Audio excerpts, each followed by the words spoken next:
The winter that nearly killed Beatrice Baker was not the worst one. The worst one had been the second, the one right after Thomas died, when she had learned that grief and cold together made a particular kind of silence that pressed against the walls of the cabin like a living thing trying to get inside. It was the autumn of 1878 when Thomas Baker had gone and not come back. He had ridden out to check the northern fence line on a morning that seemed ordinary enough: frost on the grass, breath coming in small clouds, the sky that pale and perfect blue that the Wyoming Territory wore like a Sunday dress before the real cold arrived. He had kissed her on the side of her head, taken his rifle because the wolves had been running close again, and disappeared over the ridge. The horse came back at dusk without him. They found Thomas Baker at the bottom of the ravine the following morning, his neck broken where the horse had shied at something in the brush and thrown him. He was 31 years old. Beatrice was 29. She buried him on the north slope where he had always said the soil was good and the view of the mountains was honest. She drove the marker in herself because there was no one else to do it, and she went back inside and fed the animals and milked the cow and split enough wood to last 3 days. And then she sat down on the bed they had shared for 4 years, and she did not cry for a very long time, because crying felt like something she could not afford. The North claim was 240 acres of high plains land in the Wyoming Territory, filed under Thomas Baker's name with the General Land Office in 1874 under the Homestead Act. When Thomas died, the question of what Beatrice would do with it was raised by exactly 3 people.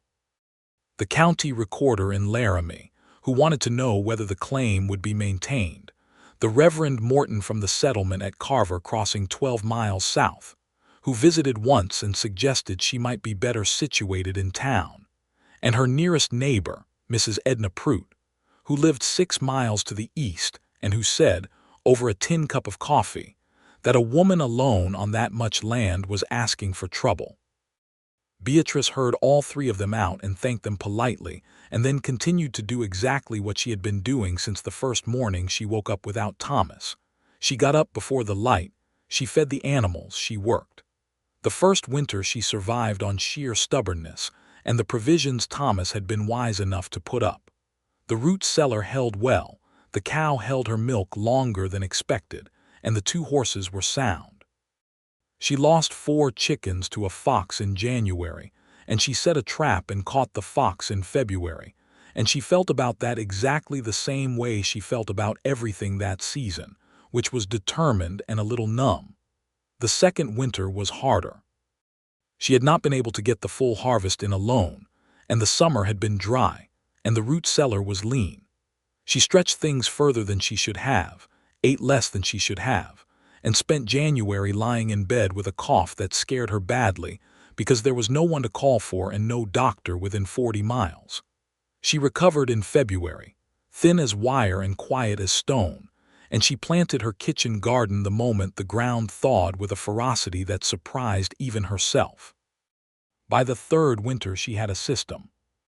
She hired a day laborer named Chet Dorsey from Carver Crossing to help with harvest for 2 weeks in October, and she paid him in cash money she had saved from selling 3 of the calves that summer. She put up more than she needed, and she kept an extra cord of wood split and stacked against the south wall of the barn, and she laid in lamp oil and salt and flour and dried beans with military precision. She made it through March without real hardship and felt something close to pride, though she was careful not to say so out loud, as if naming it might call down punishment. The 4th winter brought a blizzard in November that trapped her inside for 11 days. She read every book in the cabin twice, mended everything that needed mending and some things that did not, and talked to the dog, a brindle hound named Pepper, at considerable length. Pepper was an excellent listener. When the snow finally cleared enough to dig out, she found 2 of the fence posts on the west side had come down under the weight, and the yearling heifer had gotten through and was standing in the yard looking blameless. Beatrice laughed for the first time in she did not know how long, a real laugh, surprised out of her, and the sound of it was strange and good in the frozen air. The 5th winter she got through the way she got through everything by then, which was methodically. She had the place running the way she wanted it. The garden was expanded. The fence was solid. She had sold enough cattle to put a small amount by at the bank in Laramie, and she had traded Chet Dorsey 2 days of her own labor helping his wife put up preserves in exchange for his help re-roofing the barn before the snow came. She was 34 years old and she was not happy exactly, but she was steady, and steady felt like enough. What she did not think about mostly was loneliness. She had made it into something manageable, the way you made a wound into a scar. She thought about the work. She thought about the cattle prices and the weather and whether the west pasture was worth planting in oats next spring. She thought about Thomas sometimes, at night, in the way you think about a country you have left, with a specific tenderness that does not ache the way it used to. She did not think about what it would feel like to have someone sit across from her at the table and say something ordinary like "pass the salt," or "did you notice the hawk on the South Ridge today?" She did not think about that because thinking about it did not help anything. The 6th autumn came the way all the others had, with the smell of sage and cold moving down off the mountains in September, and the cottonwoods along the creek going gold and brittle. Beatrice was in the south pasture checking on the cattle when she first saw Nelson Underwood. He came up the road from the Carver Crossing direction on a bay horse that had seen better days, leading a pack mule loaded with what appeared to be a considerable amount of gear. He was not in a hurry. He was the kind of man who looked like he had been outdoors his entire life, weathered and capable, with the easy seat of someone who had spent more time in a saddle than out of one. He pulled up at the gate of the south pasture and took his hat off, and the wind moved through his dark hair, which was touched at the temples with gray. Beatrice walked over from where she had been standing, her boots already muddy, her work coat open despite the cold because she had been moving fast enough to warm herself. She did not smile. She had gotten out of the habit of smiling at strangers, not from unfriendliness but from economy. You found out what people wanted first and then you decided how to feel about it. "Morning," she said. "Morning, ma'am," he said. He had a voice that was low and even, the voice of a man who did not waste words. "I'm looking for the Carver Crossing settlement. I was told it was south of a claim with a gray barn and a painted gate. I appear to have found the gray barn. I may have missed the painted gate."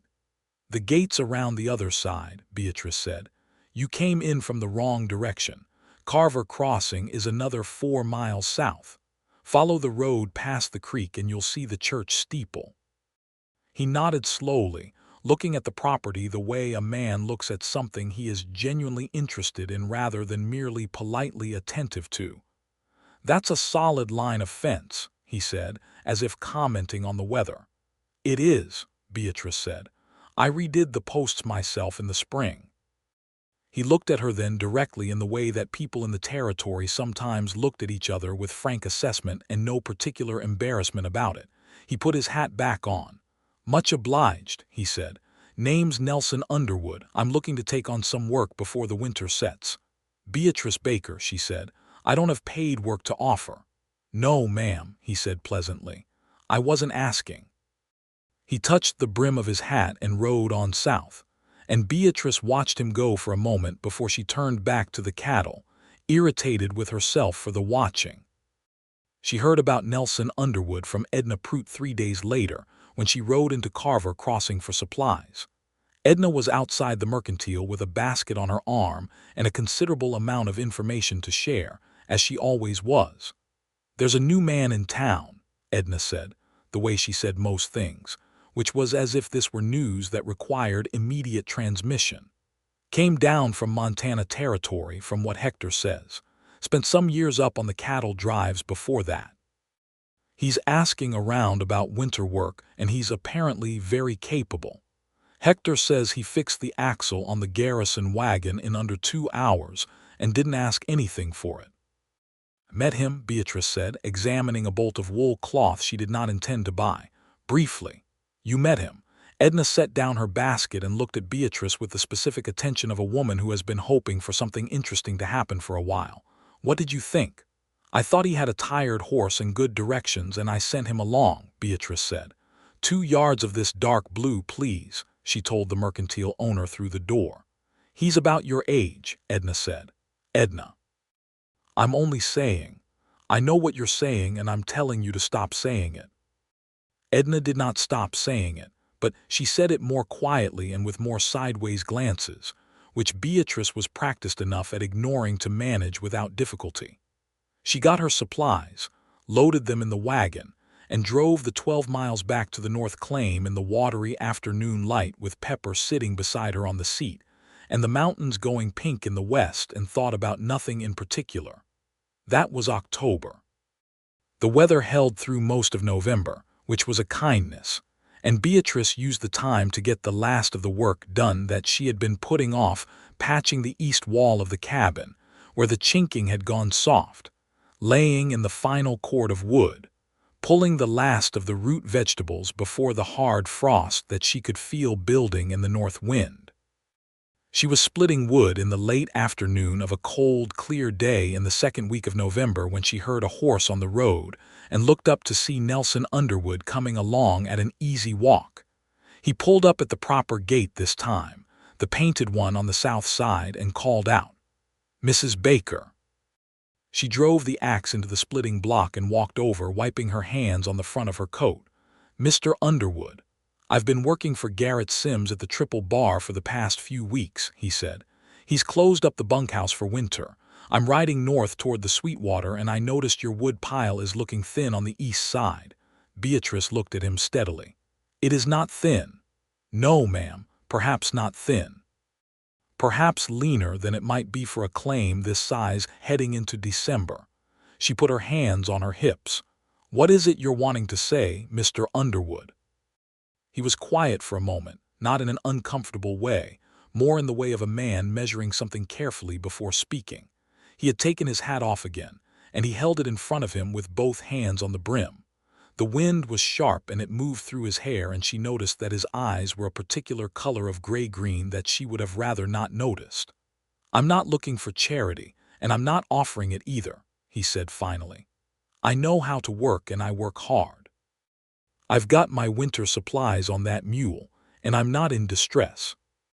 But I've been told you run this claim alone, have done since your husband passed, and I've seen the size of it, and winter up here in the territory can be hard on a person alone.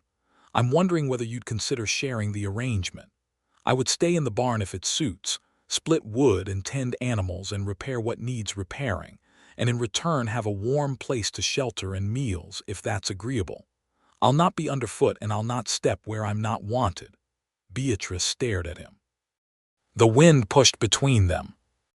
Pepper had come up beside her and sat down, and was looking at Nelson Underwood with great interest and no alarm, which was the thing about Pepper that made him a mostly useless watchdog and a very accurate judge of character. She said yes before she could stop herself.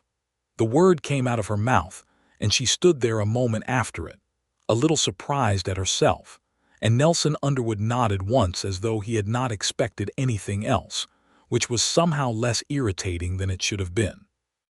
"I'll put the horses in the south corral," he said. "Where would you like the mule unloaded?" "Inside the barn," she said. "Mind the second stall, the latch is temperamental." "Yes, ma'am," he said, and that was that. She went inside and stood in the kitchen for a full minute, which she did not normally do, and looked at the table and the 2 chairs and the wood stove and thought about what she had just done. She had said yes to a man she did not know sleeping in her barn for the duration of the winter. She had agreed to cook for him, and he had agreed to work for her, and the whole thing was extremely practical, and she was therefore annoyed at the small, warm thing that had started up somewhere in the middle of her chest and showed no sign of stopping. She put water on for coffee and went back outside to finish splitting the wood because she was not the kind of woman who left things undone because she was in her feelings, whatever those feelings were. Nelson Underwood was a man of his word in every particular. He slept in the barn on the cot he made up from his bedroll and extra blankets he had in his kit, and he appeared each morning at first light to tend the horses and cattle before she was out the door. and he did not come to the cabin door until she called that the coffee was ready.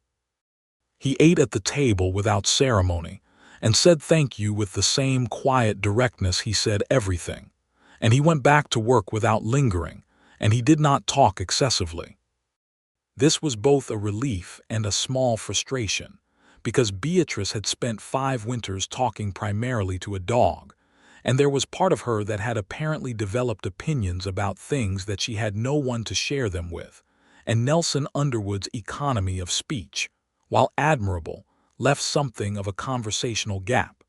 She filled it herself on the 3rd morning. She had set down 2 cups of coffee and sat across from him and said, without preamble, "Where in Montana Territory were you before you came down?" He wrapped both hands around the cup and considered.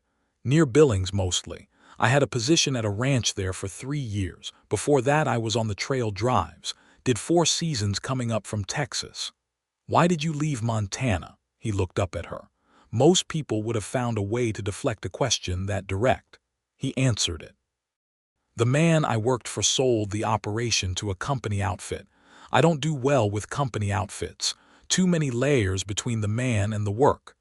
"I know what that means," Beatrice said. "I thought you might.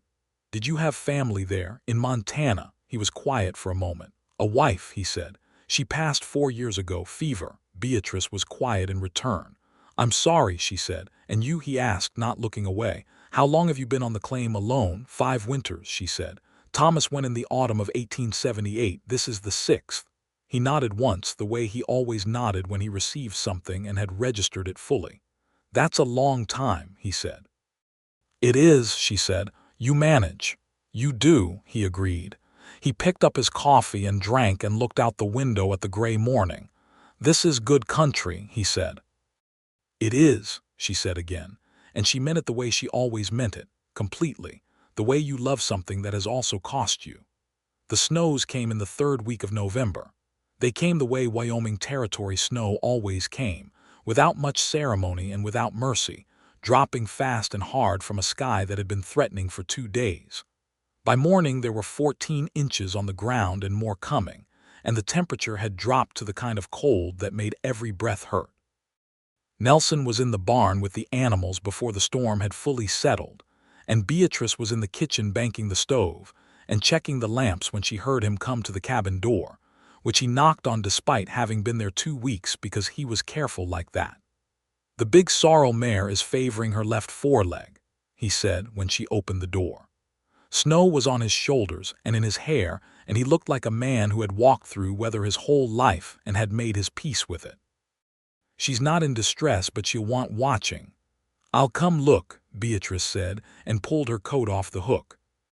They stood side by side in the warm lamplit barn while the storm threw itself against the walls outside, and Beatrice ran her hands down the mare's leg and found the heat below the knee and the slight swelling that told her this was an old complaint. "She does this sometimes," she said. "I keep a poultice I make up from mustard and linseed. It usually settles in a day or 2. "You want me to make it up," he said. "I'll do it." She looked up at him because he was standing close in the narrow space, close enough that she could see the individual snowflakes melting in his hair, and the steadiness of him at that proximity was something she was not entirely sure what to do with. "You can hold her while I apply it. She doesn't love the process." "All right," he said. They worked together in the warm, close air of the barn, the mare occasionally expressing her opinions about the poultice with her ears and the whites of her eyes, and Nelson held her with the practiced ease of a man who has spent his life with horses, not fighting them, not overpowering them, just being quieter and stiller than the thing that frightened them until the thing stopped frightening them. Beatrice watched this and thought that it was a very particular skill and also a very particular kind of nature.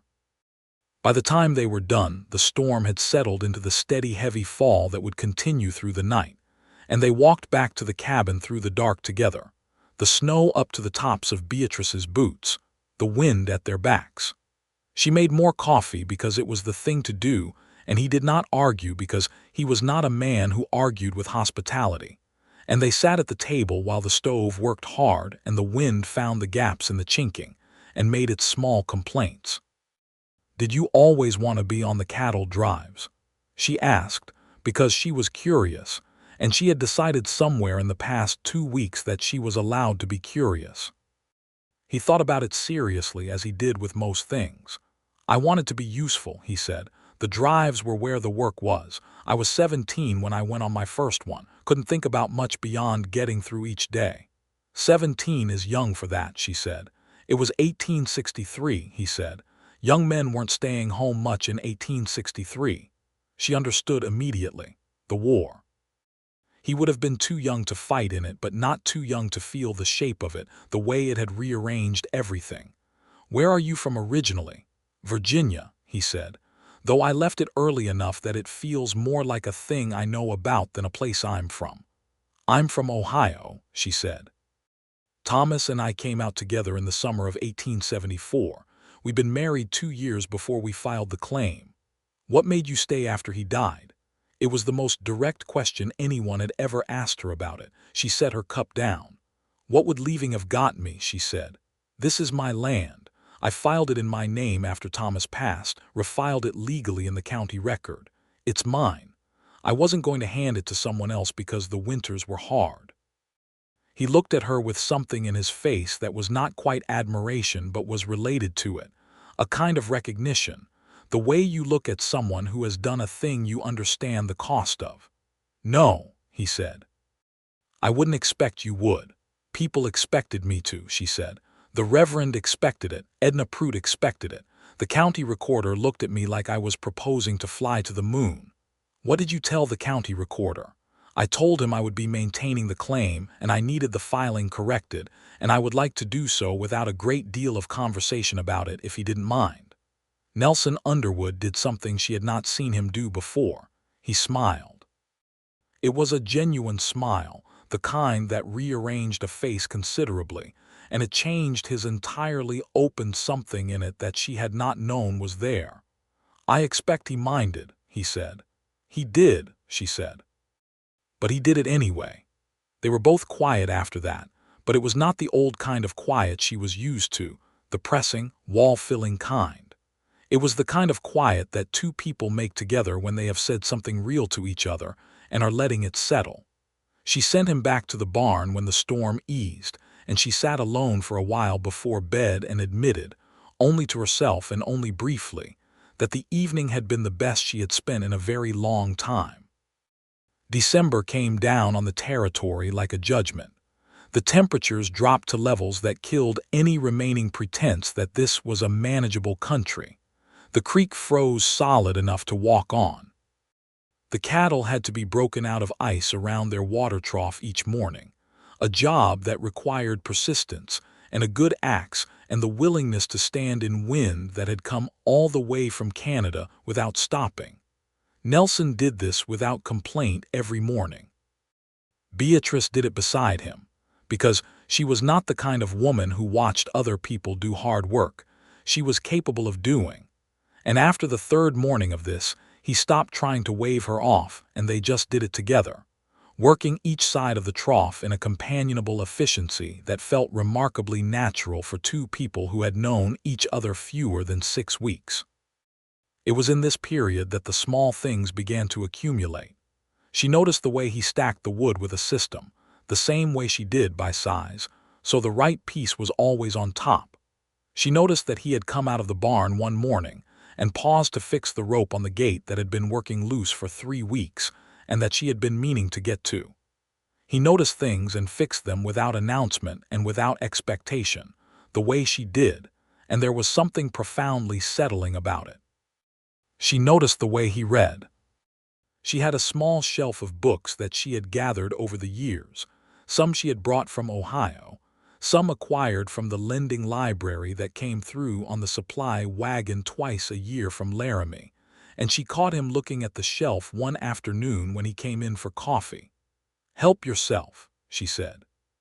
He took a book of poetry that had been Thomas's, a volume of Walt Whitman that she had not been able to open since Thomas died, and she watched him take it without saying anything about it.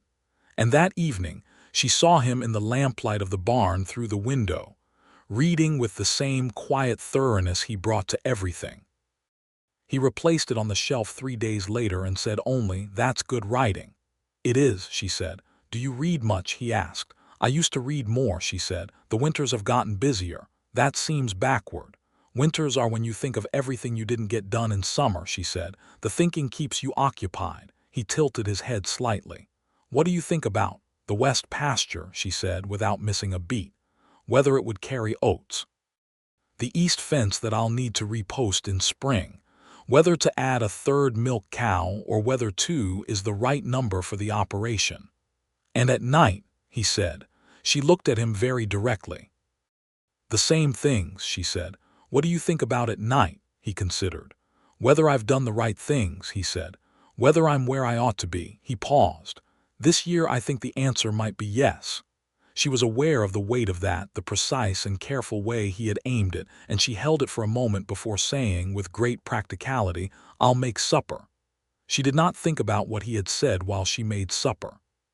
She thought about it only after, lying in the dark with the wind speaking its cold language against the walls, and Pepper warm and heavy at her feet, and the glow from the barn just barely visible through the frost-edged window glass. Christmas came quietly, the way it always did on the claim, more an awareness than a celebration, a day that felt different even when there was no one to share it with. Beatrice made a proper meal for the first time in years. A joint of salted pork she had been saving, biscuits from real white flour that she had put by specifically, dried apple preserve that she had made in October. She set the table with the good cloth, which she had not taken out since before Thomas died, because it had seemed a pointless vanity with no one to see it. She called Nelson in from the barn at midday, and he came to the door and stopped when he saw the table and then looked at her with an expression she could not immediately classify. "Merry Christmas, Mr. Underwood," she said. "Merry Christmas, Mrs. Baker," he said quietly, and she saw him swallow once before he came inside. They sat across from each other at the good table with the good cloth and ate a proper meal, and the afternoon light came through the south window and lay across the floor between them in long rectangles. And Beatrice thought that she could not remember the last time a meal had felt like this, like a thing worth sitting still for.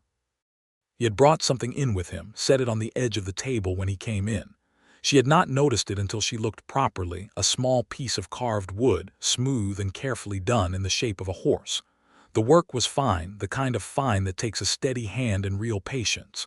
"I made it evenings," he said when she picked it up. "I always have my carving tools with me. I didn't know what else to offer." She held it in her palm and felt the smooth grain of it, the clean carved lines. "It's beautiful," she said, and she meant it without qualification, the way she meant things when they were true. He looked at his plate. "It's only a horse," he said. "It's a horse that someone made with care," she said. "That's not only anything." They were quiet over the meal, but it was the best kind of quiet, the kind that has some weight and warmth in it. And when they had finished, she poured the last of the good coffee she had been saving, and they drank it slowly and watched the afternoon go golden, and then gray, and neither of them moved to end it sooner than it ended itself. He said good night at the door when the lamp was getting low, and she said good night in return, and then she stood in the kitchen and held the carved wooden horse in both hands for a long moment before she set it carefully on the shelf beside the Whitman volume and blew out the lamp.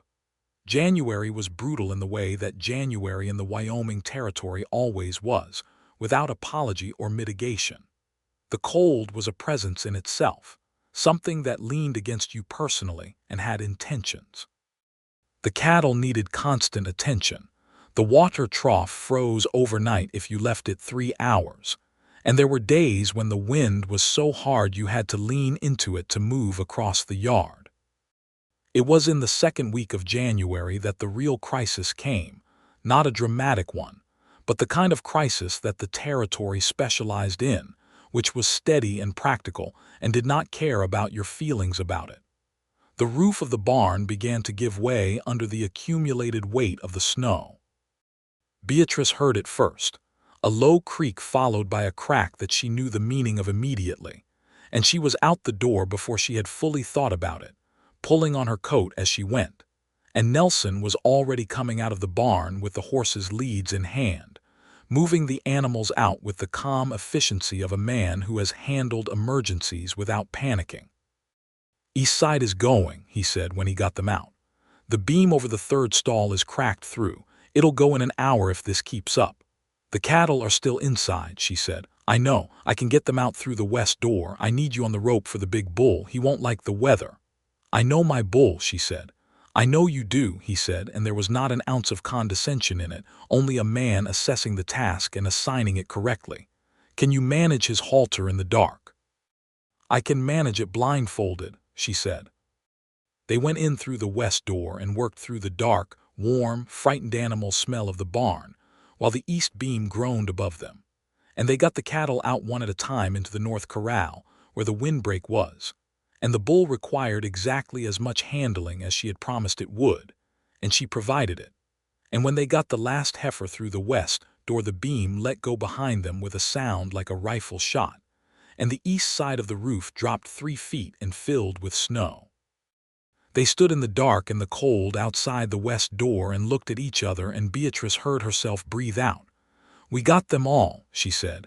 "We got them all," he agreed. The relief between them was enormous and close, and it made the distance between them feel like something she was choosing rather than something that simply was, and she was aware of that, standing in the cold dark with snow beginning again and the cattle moving restlessly in the windbreak corral. "I'll need to get the tarpaulin over the east side before morning," he said. "In this wind." "In this wind," he said. "I can do it if you'll hold the ladder." "I'll do more than hold the ladder," she said. They worked through most of the night, in the wind and the snow, getting the heavy canvas tarpaulin secured over the damaged section, while the cold tried to take their fingers and the wind tried to take the canvas. She was on the roof with him for 2 hours, nailing down batten strips in the dark by feel, and at some point her hands stopped cooperating properly, and he covered them with his own for a moment. Just a moment, just long enough to press warmth back into them, and neither of them said anything about it at all. By 3 in the morning they had it secure enough to hold until morning, and they went inside to warm up, and she made coffee without discussion, and they sat at the table, both of them soaked and cold and smelling of canvas and animal and hard work. And she looked at him across the table, and thought with complete clarity that she had not been this frightened for a long time, and she was also, underneath the fright and the exhaustion, more not alone than she had been in 5 years. "The beam can be replaced in spring," he said. "I've done barn repair before. I know what materials you'd need." "I know what materials I'd need," she said. "I know you do," he said without irritation. "I'm offering to help obtain them." She looked at him for a long moment. "Are you planning to stay through the spring?" she said. It was a direct question, and she knew it was a direct question, and she asked it anyway. He looked at her with those gray-green eyes, and his face was entirely serious. "I'd like to," he said, "if that's agreeable." "I'll think about it," she said. "Yes, ma'am," he said, and finished his coffee. She thought about it for approximately 3 days, which was how long it took her to stop arguing with herself and admit that the argument was already settled and had been settled since approximately Christmas. It was not a simple thing, what she was feeling. She was 34 years old, and she had been alone a long time, and she had built her aloneness into something functional and even dignified. And the idea of depending on another person was not merely frightening. It was something she had to unlearn, one deliberate action at a time. But she also had not been this warm inside her own life in longer than she could properly account for, and she was a practical woman, and practical women did not ignore evidence. She went to the barn on a cold, clear afternoon in the second week of January when the sun was actually out for the first time in days, and Nelson was mending harness by the light from the barn door, his fingers patient on the leather, and she stood in the doorway and said, "I've thought about it." He looked up. He did not pretend not to know what she meant. "And," he said, "you can stay through the spring," she said, "and after if it suits." He set the harness down very slowly, deliberately, the way he did things when he was being careful. "How far after?" he said. "I don't know yet," she said. "I'm still working it out." He nodded. He picked up the harness again. "That's fair," he said. She went back inside and found that her hands were shaking very slightly, which was annoying and also somehow exactly right. February was when things moved, the way things move in winter, not quickly, not dramatically, but with the inevitability of water finding its way through stone. It happened in the small accumulations that she was beginning to recognize as the language they spoke to each other, the language that was less about words than about attention. He had noticed she was running low on lamp oil 2 weeks before she mentioned it, and had arranged to get more from Carver Crossing, when he rode in for a spare part for the water pump without her having to ask. She had noticed that the cold came through the floorboard near the barn door where he slept, and she had taken out the extra quilt that she had not used in 4 winters, and left it folded on the cot without a word. And the next morning it was on the bed, and neither of them referred to it. There was an evening in the 3rd week of February when Edna Prout came to call, making the 6-mile trip in a wagon that had no business being out in the residual cold, with 2 kinds of pie and the specific expression of a woman conducting reconnaissance. She sat at the table and drank coffee and directed exactly 11 questions at Nelson Underwood with the subtlety of a hammer, and he answered all of them pleasantly and without defensiveness, and Beatrice watched Edna come to a conclusion over the course of 40 minutes and revise her initial skepticism into something approaching approval. When Edna left, wrapping her coat tight and climbing up onto the wagon with the competence of a frontier woman who had been doing it for 30 years, she paused and looked down at Beatrice on the step. "He's a good man," she said. "He is," Beatrice said, without elaborating. "I'm saying that to mean something, Beatrice." "I know what you're saying it to mean, Edna." Edna made a sound that might have been satisfaction and drove off into the purple dusk, and Beatrice went back inside where Nelson was doing the dishes, which he had started doing in the evenings without any discussion, and she stood in the kitchen doorway and watched him for a moment before she said, "She approved of you." He looked over his shoulder. "Did she?" In Edna's terms, what she said was practically a formal endorsement. "What did she say?" "She said you were a good man." He turned back to the dishes. A pause. "That's kind of her," he said. "It is," Beatrice said. "She doesn't say it about many people." He set the last cup on the shelf and turned around and leaned against the counter and looked at her with the directness that she had, over the course of this winter, come to think of as simply his face, the way his face looked when he was being fully present in a moment. "What do you say about me?" he said. Not boldly. Quietly, with something underneath it that was careful and real. She leaned against the doorframe. The lamp was warm between them and the fire was going, and outside the wind was finding its voice again. "I say," she said slowly, "that you are the most useful person I have shared this claim with in 5 years, and that is the truth." He smiled at that, the real smile, the one that changed his face. "That's the highest compliment you've paid me," he said. "It is," she agreed. "Don't let it go to your head." "No, ma'am," he said. But they were both smiling when they said good night, and she lay in the dark for a long time after and listened to the wind and did not think about the west pasture or the east fence or the cattle prices at all. March brought the first softening, not a thaw, not yet, but a suggestion of thaw. A few days in the 2nd week where the temperature climbed above freezing during the middle hours, and the icicles along the barn eave began to drip. The snow was still deep, but it had lost the hard-packed quality of deep winter and become something more workable, and Beatrice felt herself loosen with it the way she always did when March came, the way you unclench a fist you have been holding since November. It was on one of these softening days that Nelson asked her to walk with him to the North Slope. He had been up there checking the fence line. He had taken on the fence walking as his own responsibility weeks ago, doing it regularly and thoroughly, and he said only, "There's something I want to show you." She pulled on her coat and her good boots and went with him up through the snow-heavy sage, Pepper bounding ahead of them, and they climbed the North Slope together in the thin, pale March sunlight. And when they got to the crest he stopped, and she stood beside him, and she knew immediately what he was showing her.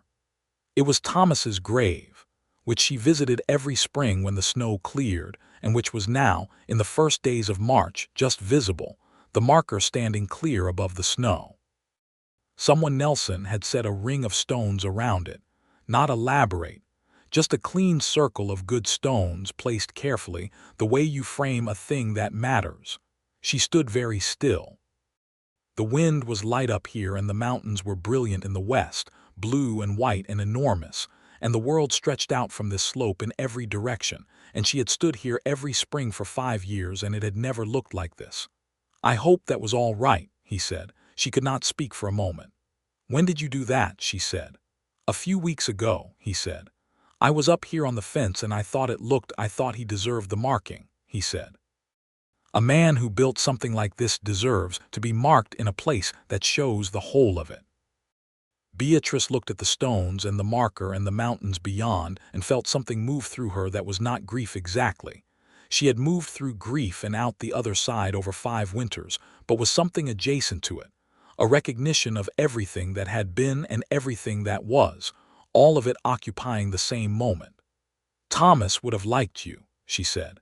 "He was a practical man. He valued people who worked with the grain of things rather than against them." "That's a good way to live," Nelson said. "It is." She turned and looked at him, and he was looking at her, not at the mountains, not at the grave, at her, with that direct and careful attention that she had come to know as one of his most fundamental qualities. "Nelson," she said, and it was the first time she had used his given name. Something in his face changed. "Beatrice," he said in return. They stood on the north slope in the cold March sun and said nothing else for a while, and it was enough, more than enough. And when they walked back down, they walked closer together than they had walked up, and his hand found hers once briefly on a steep section where the snow was slippery, and did not entirely let go when the ground leveled. Spring came in the way spring always came to the Wyoming Territory in fits and starts. 2 warm days followed by a hard frost, then a week of rain, then a morning that smelled so fiercely of new earth and sage, and the creek running high that it hit you like something solid. Beatrice had never been able to stay inside on those mornings. She went outside before the coffee was ready and stood in the yard, and breathed it in and thought about the planting and the cattle and the fence and the barn repair, and felt genuinely, straightforwardly glad to be alive and on this piece of ground. On the first genuinely warm morning of April, Nelson came to the cabin door before the sun was fully up and knocked in the way he still knocked, even now, and said, "Beatrice, come outside for a minute." She came. She was in her work clothes already, her braid not yet pinned, which would have embarrassed her in October and did not embarrass her now. She stepped out into the yard and looked where he was looking. The south pasture had come to life overnight in the way that things came to life on the plains, all at once and without preamble. The grass was green, genuinely green, coming up through the old brown, and the willows along the creek were in the first haze of their leaf, and the mountains to the west had lost 3 feet of snow from their lower slopes and looked closer and more particular, the way they looked in clear weather. She stood beside him and they looked at it together. "Your west pasture," he said. "Yes," she said. "Oats," he said. "I've been thinking about it. The soil up there is good and it gets the morning sun. If we put oats in the west section and move the south herd to the east for summer, you could run more cattle and still winter them on what the oat field produces." She had been thinking the same thing for 3 years. She had not done it because doing it alone meant one more large thing on the list that she could only manage if everything else stayed manageable. "We would need to break new ground in the west section," she said. "I know," he said. "I can do it with the team if you can spare them from the planting for 2 weeks in late April. I can reorganize the schedule," she said. "Then we can do it," he said. He said it easily, the way you say a thing that has been true for a while. And it was true.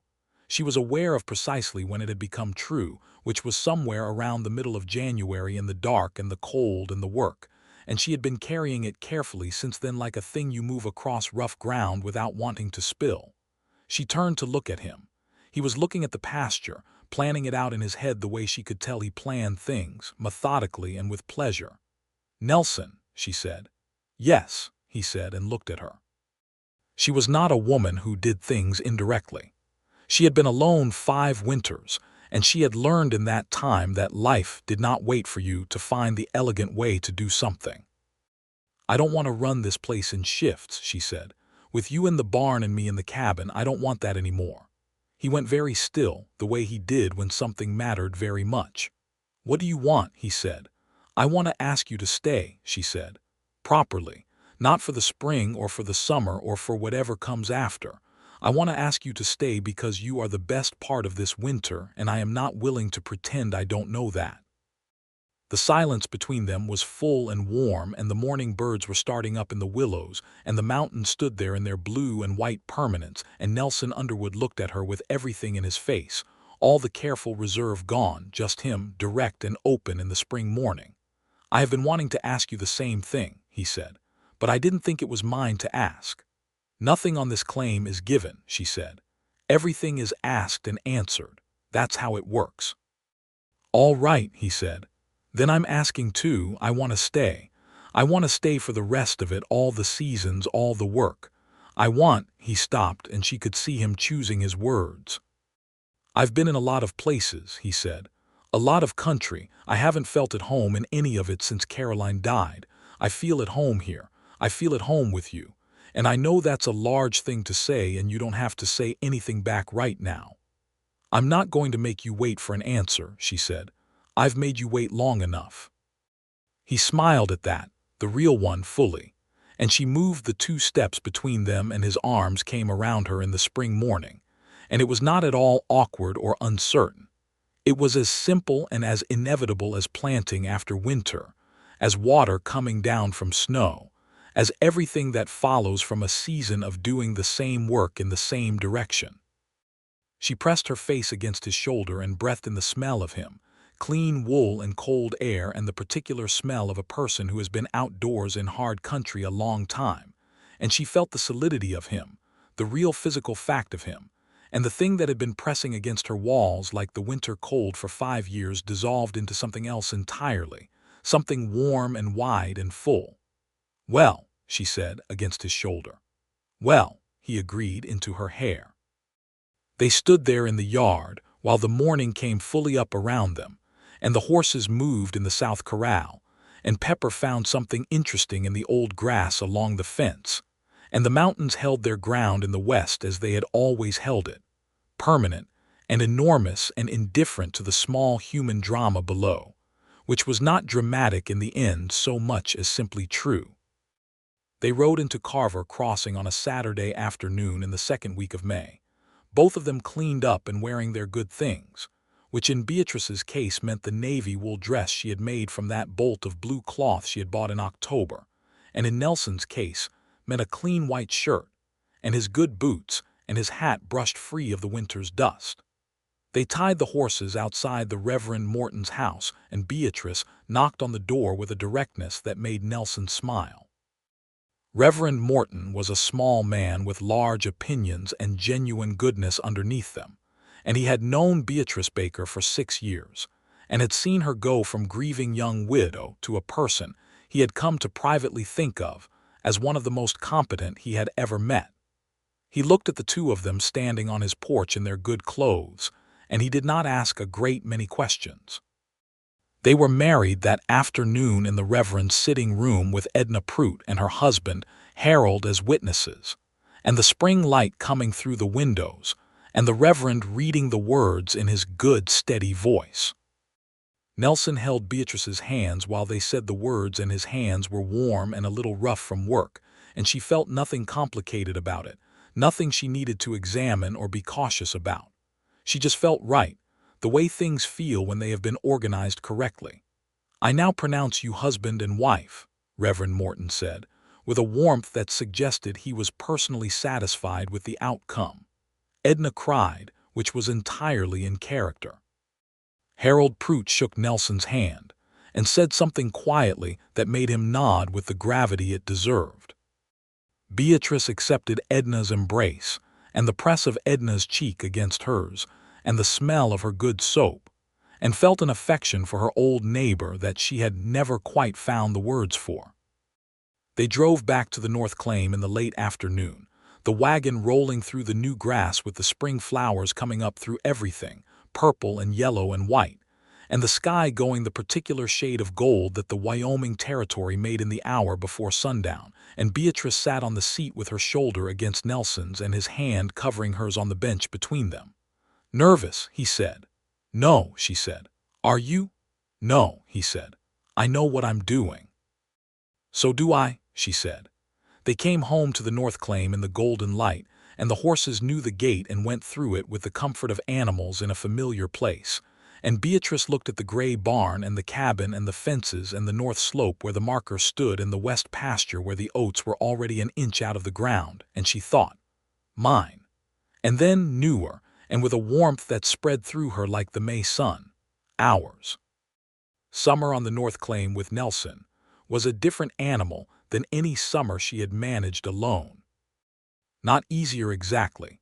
There was never anything easy about making a living from the land in the Wyoming Territory.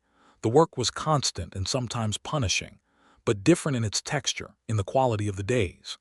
There were 2 of them to make decisions, and 2 of them to carry the weight of the execution, and 2 of them at the table at the end of the day, tired and sun-browned and satisfied in the way you get satisfied from work that was hard and done well. The oat field was more than she had hoped. Nelson had a genuine gift for understanding soil, something he had developed over years of being in different country and paying attention to what different pieces of ground wanted.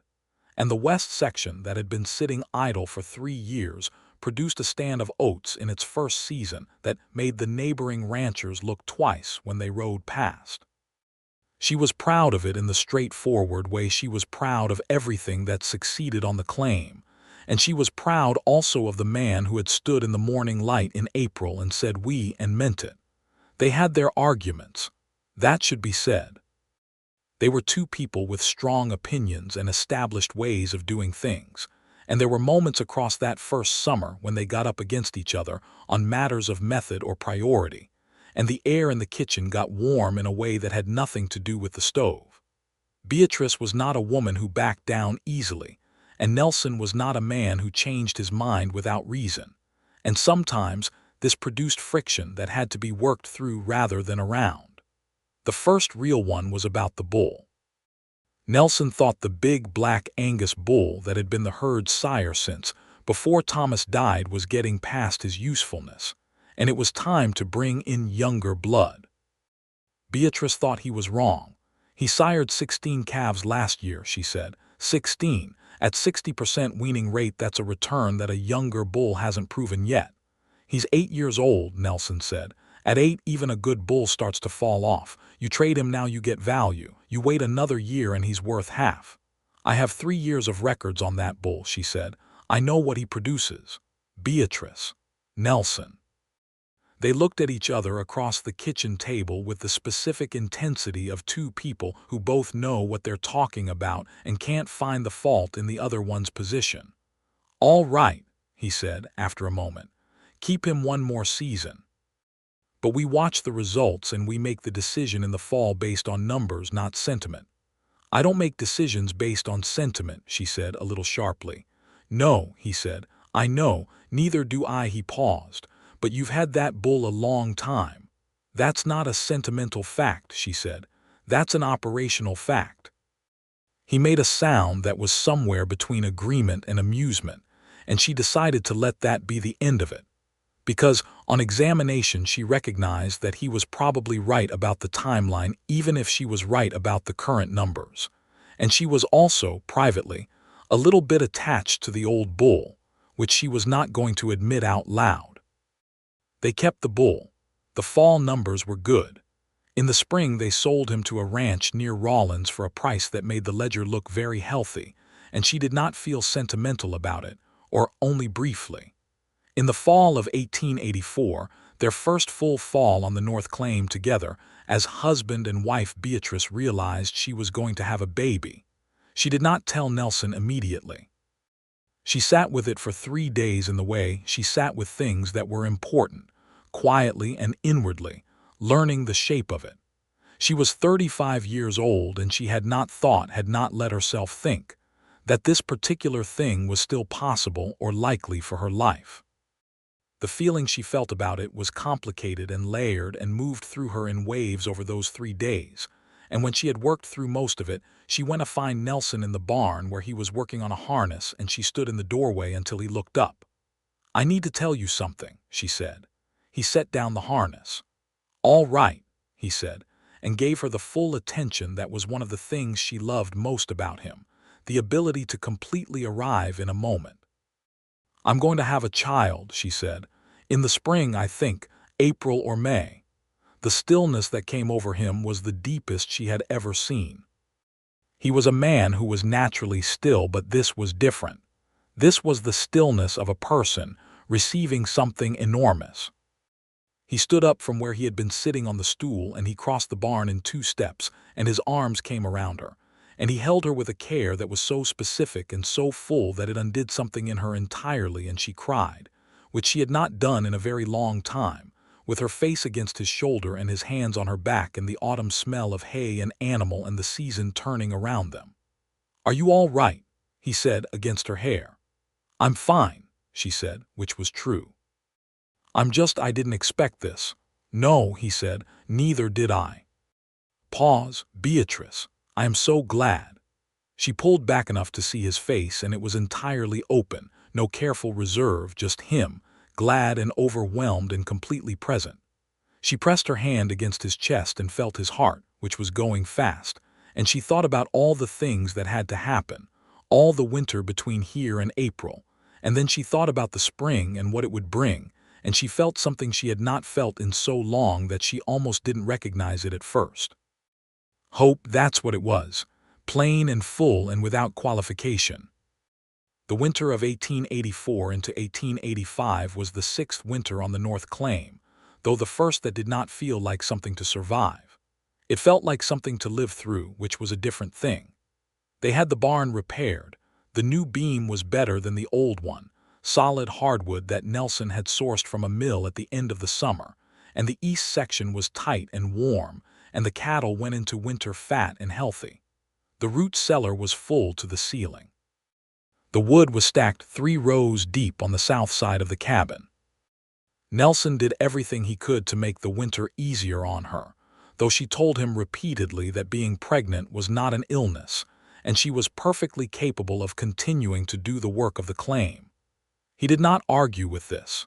He simply made sure that the heaviest things were already done by the time she got to them, which she caught him at consistently and found difficult to be annoyed by. Edna Prout came in December with a quantity of infant things she had collected from various households in the settlement, and a look of pure satisfaction at the state of affairs. She sat with Beatrice for an afternoon while Nelson was out on the fence line, and she said, without her usual circumlocution, "You look happy, Beatrice." "I am," Beatrice said. "Really happy," Edna said. "Not the coping well kind, the actual kind." "Yes," Beatrice said, "the actual kind." Edna patted her hand. "Thomas would be pleased," she said gently. Beatrice looked at the carved wooden horse on the shelf, the one Nelson had made the first Christmas. "I know," she said. "He was practical. He would have approved of how things have gone." Edna nodded. "And Nelson is a good man." "He is the best man I know," Beatrice said, which she had never said to anyone including Nelson, and which she fully intended to. She told him that evening, unprompted, while they were sitting at the table after supper and the fire was good and the wind was just a murmur outside and she was mending one of his shirts. She looked up and said, "I told Edna today that you are the best man I know." He was reading. He looked up. "Did she believe you?" he said. "She has no reason not to," Beatrice said. He set the book down on the table and looked at her with those gray-green eyes in the firelight and said, "I love you, Beatrice." He had said it before. He said it with the same directness he said everything, but it never lost its particular weight. She set down the shirt. "I love you," she said. "I should say it more." "You say it in other ways," he said. "Name one," she said, not quite challenging him but close to it. He considered. "You saved me the last of the good coffee on Thursday," he said. "That was a declaration." She laughed, a real laugh, the kind that had started coming back to her at some point over the last year and now came when it wanted to. That's the worst example I've ever heard. You stay up until I'm inside from the barn, he said more seriously. Every night. You don't go to bed until I'm inside. You think I don't notice? She had not realized he had noticed. She felt warmth move up her neck. The wind was bad last week, she said. It seemed reasonable. It wasn't last week that started it, he said. It's been since November. She looked at the fire and said nothing for a moment. I don't want you to be out in the cold, she said finally simply. I know, he said. That's what I mean.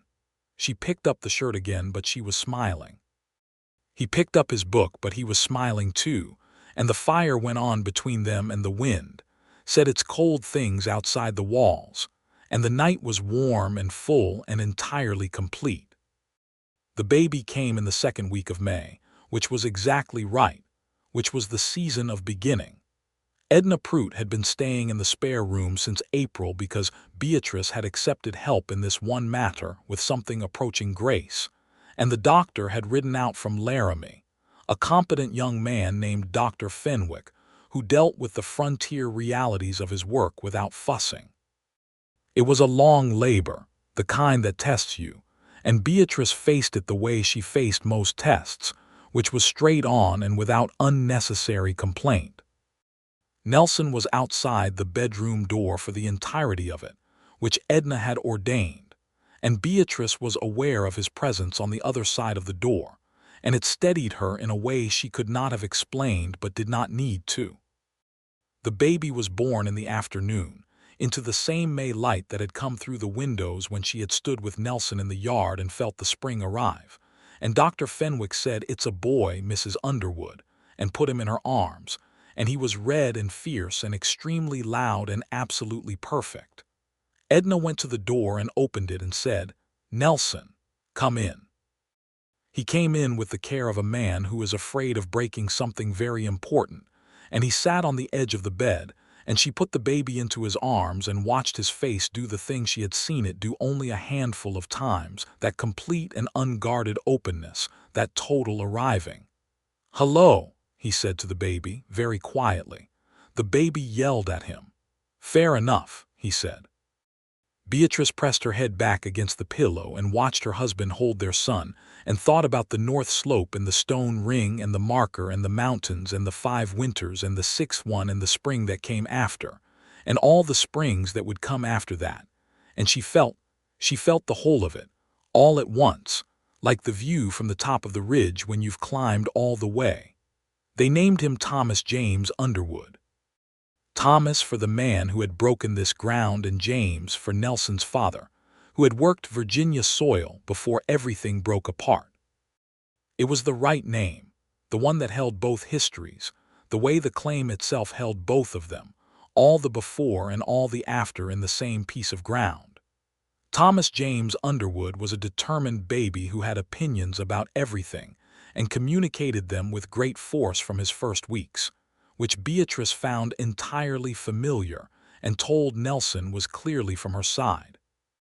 Nelson said the baby's habit of falling asleep in the middle of a meal and then waking up furious about it was clearly from his own side, and they argued this point pleasantly for several months.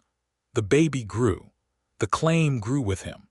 The oat field went into its second year and was better than the first. They added 3 more cattle in the summer of 1886 and broke the north pasture for a kitchen garden that was twice the size of the old one, and produced so much in its first year that Beatrice had enough preserved to sell at the Carver Crossing Mercantile and put another amount by at the Laramie Bank. Nelson broke a rib in August of 1886 when the bay horse, who was getting along in years and had developed an intermittent opinion about things on the left side of the road, shied at a jackrabbit and put him into the fence.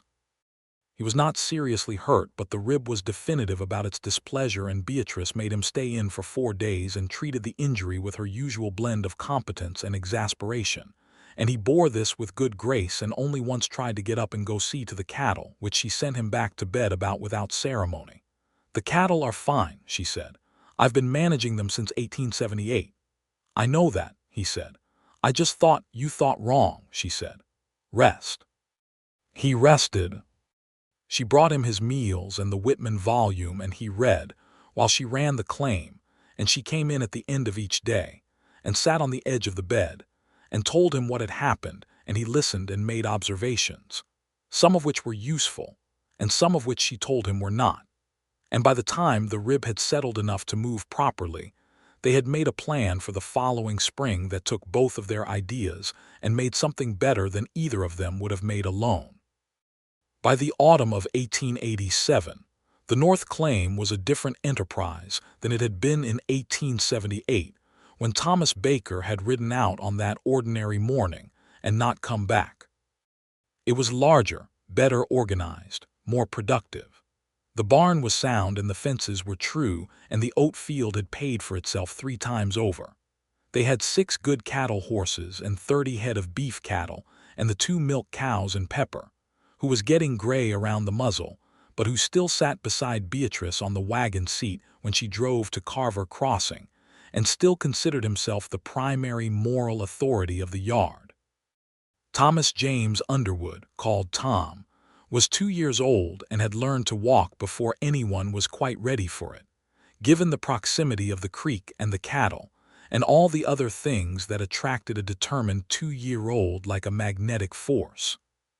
He had his father's steadiness and his mother's directness and the particular confidence of a child who has been well loved, and he followed Nelson around the yard with the dedication of a small shadow, and Nelson picked him up and carried him on his shoulders without interrupting whatever he was doing, the way some men carry their children, easily and as a matter of course, as if the child were simply another part of the work. She watched them like that sometimes, the 2 of them, her husband and her son, in the early morning or the evening when the light was long, and felt the fullness of it, the rightness of it, in a way that still surprised her, still came as something she had not taken for granted even after years. In the spring of 1888, Beatrice was going to have another baby. This time she told Nelson the same day she knew, because she was not in the habit of waiting for things anymore. He was in the South Corral when she came to tell him, working with one of the young horses who was still learning his manners, and she climbed the fence and sat on the top rail the way she sometimes did and waited until he had a moment, and then she said, "Another one." He brought the horse around to stand beside the fence and looked up at her. When, he said, November, she thought, maybe December. He smiled the real smile. "A winter baby," he said. "Yes," she said. "This family apparently has an arrangement with winter." He reached up and covered her hand where it rested on the fence rail with his. "Good," he said. "I thought you'd think so," she said. She was right about the timing. The baby came in late November, a girl this time, small and fair-haired and very quiet, with her father's gray-green eyes and an expression of extreme thoughtfulness that seemed advanced for an infant, and turned out to be entirely characteristic. They named her Clara Me Underwood, and Tom at age 3 regarded her with the gravity of a child who has considered the situation and decided to accept it, which he demonstrated by bringing her his carved wooden horse Nelson had made him one the previous Christmas, the same as the one on the shelf, and placing it beside her, which was such a precise echo of the first Christmas that Beatrice had to look out the window for a moment before she could respond.